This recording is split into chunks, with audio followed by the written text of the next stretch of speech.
आहेत आणि मुलींनो 18 वर्ष पूर्ण झाल्याशिवाय लग्न करायचं नाही आणि 18 वर्षाच्या आत जर मुलीनं लग्न केलं तर ते कायद्याने गुन्हा आहे. मग आईला वडिलांना मामाला मामीला सगळ्यांना धरून येतात. आता आम्ही तर ग्रामपंचायतीने पत्र लिहिले कलोऱ्या धरून यायच्या म्हणजे त्या तरी 18 वर्ष पूर्ण झाल्याशिवाय लग्न करणार नाही.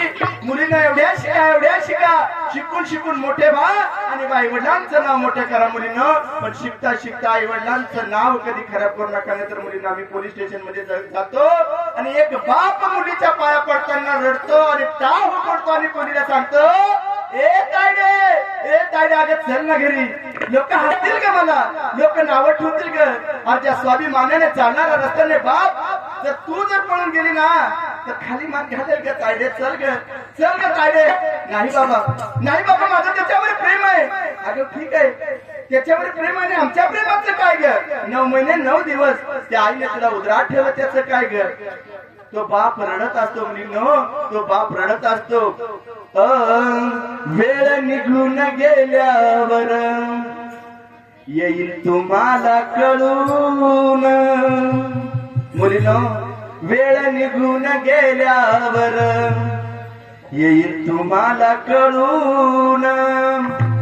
आई बापाला फसवून मुलींनो आई बापाला फसवून नका जाऊ पळून.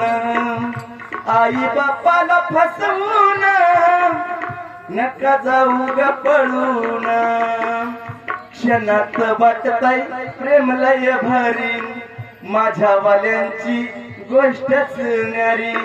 क्षणात वाटतय प्रेम लय भारी माझ्या वाल्यांची गोष्टच न्यारी. आई बापाच्या प्रेमावाने कुठं मिळेल ग सांग पोरी, कुठं मिळेल ग बंग पोरी. लहानाशी झाली मोठी बघत्या घरात वळून, बघत्या घरात वळून. आई बापाला फसवून ग पोरी जाऊ नको पळून. आई बापाला फसवून पोरीनो जाऊ नका पळून. त्या बापाने शर्मेने मान खाली घालावी, आईना डसा डसा रडावं.